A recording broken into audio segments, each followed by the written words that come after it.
The Trump administration has signaled that they intend to revoke legal protections for 532 Haitians, Cubans, Nicaraguans, and Venezuelans. These people have been allowed to enter the US under a parole program, which basically allows someone who doesn't have otherwise a legal pathway to enter the US to lawfully enter the US and remain in some sort of protected status for a year or two. These people are referred to as parolees, and there are thousands of them currently in the US in a gray area, currently in immigration limbo. When someone is in the US as a parolee, they usually have to either apply for residency based on a family petition or try to get granted asylum if they apply for asylum within 1 year of entering the US or within a reasonable time of their parole status expiring. So what do you do if you're a part of this 532,000 person group of people who's in the US? And by the way, this doesn't even include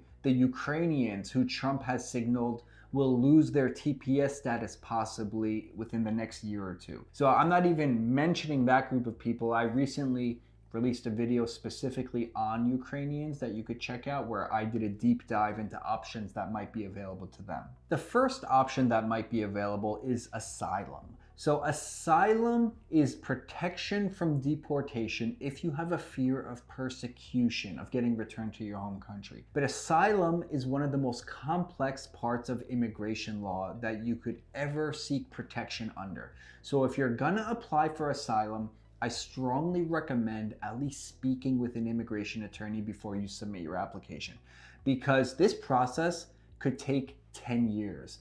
And you can make some statements in your initial asylum application that seem harmless and like they couldn't possibly be used to deny your asylum application. And then 10 years later, when it's time to make a decision on your case, you might find out that that one sentence you included is the reason why the immigration officer is going to end up denying your asylum claim. Let me give you guys a quick example if you're actually considering applying for asylum. So to qualify for asylum, you need to show that you have a fear of persecution based on your race, religion, nationality, political opinion, or membership in a social group. There's also a sixth section that you'll find on the asylum application called Torture Convention or Convention Against Torture, and that is a separate thing. I'll usually check that box in addition to one or more of the 5 enumerated protected grounds for asylum.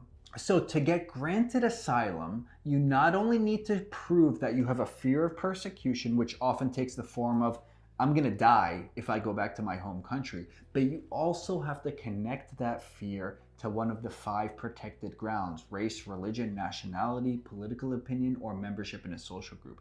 This connection of your fear to one of the protected grounds is referred to as nexus. And one of the most common reasons asylum applications are denied is because the applicant was unable to establish nexus between their fear of removal and one of the 5 protected grounds. Let me give you a quick example. I recently met with a Haitian woman who is deathly afraid of going back to Haiti because the gangs killed her family members and they shot up her house. If you find her house right now in Haiti, it's covered in bullet holes. So she explained to me that she wants to apply for asylum, and she has a lot of evidence that her life is in danger and she will likely die if she goes back to Haiti. We have a police report, we have death certificates from certain family members, we have text messages from the gang saying you're next. We have a bunch of evidence. We have photographs of her home, we have a police report of the home saying what happened. So there's enough evidence to show that she has a fear of persecution if she goes back. But the reason why she's going to be persecuted is kind of unclear.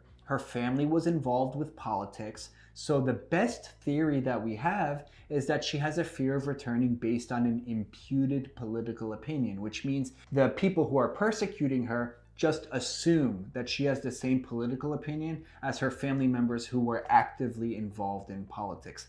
Imputed political opinion is a viable asylum claim. You can be granted asylum based on this legal argument. But the main problem is, and I learned this while I was consulting with her, she wanted to indicate on her asylum application that she didn't know exactly why the gangsters shot up her house. And if she had included this one sentence, I don't know why they shot my house, that would have possibly been game over for the entire asylum application, because she's saying that she doesn't understand the motive. And you kind of have to understand the motive of your persecutor to be granted asylum, which is partially why it's so difficult to be granted asylum. How do you prove what somebody else is thinking? But if she said, I don't know why my house got shot up, then the fact that her house was shot at can't be used to prove that it was related to her political opinion or her family's political opinion and her imputed political opinion. So just including this one harmless sentence might have destroyed the entire asylum claim, which was otherwise viable. So all of that is just to say, speak with an attorney if you're actually considering applying for asylum, because once you get the ball rolling, you're starting a chain reaction that can't be easily undone and oftentimes cannot be reversed at all. And the end of that chain reaction is going to be immigration court proceedings to begin your deportation if that asylum application gets denied. So be careful. It might offer temporary protection for a couple years or even less if the policies change. But at the end of the process, however long it might take, you're eventually going to have to answer for what's written on your asylum application. The other way that a lot of people who are here who are losing their parole status is through family-based immigration.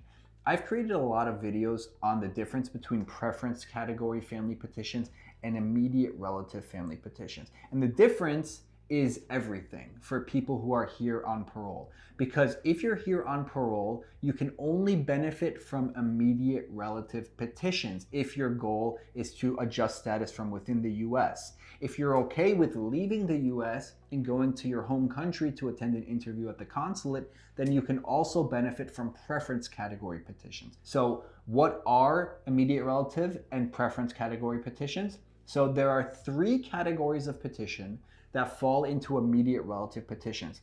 And this category is important because it allows you to be out of status when you apply for a green card from within the US through the adjustment of status process. So you could be in the US with parole, or your parole could have expired yesterday, and you'll still be eligible for adjustment of status through an immediate relative category, which means you can get a green card without having to leave the United States, and the process is relatively simple.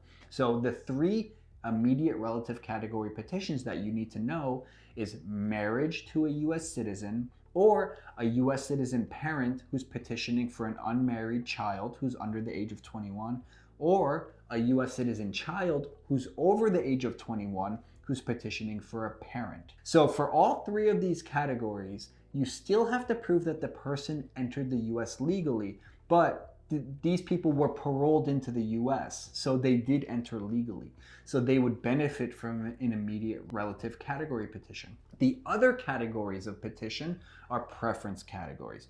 These include anything where the petitioner is a permanent resident. So a permanent resident petitioning for their immigrant spouse, permanent resident petitioning for their child, or US citizens petitioning for siblings, US citizens petitioning for adult children, US citizens petitioning for adult married children. All of these are different categories.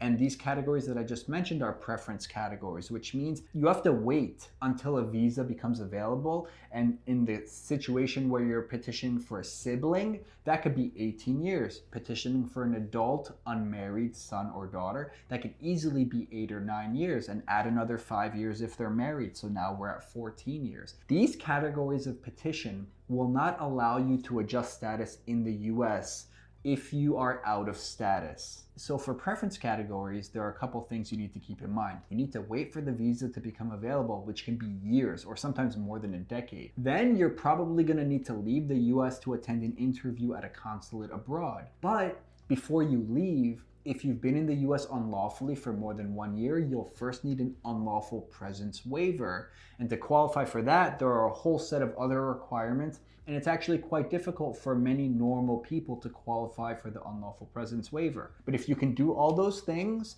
then you can attend your consulate interview abroad. If there are no other issues and you're granted the visa, you can re-enter the US as a permanent resident. So for people who are about to lose their parole status, I would strongly consider thinking about whether you have a viable asylum claim Talk to an attorney if you want to do that. I strongly recommend speaking with an attorney before ever submitting an asylum claim. And if you've viewed my other videos, you'll know that I don't always think an attorney is necessary for the immigration process. But asylum, it's always required. Just trust me on that one. And if you're not going to apply for asylum, you should be considering immediate relative family petitions. One final caveat.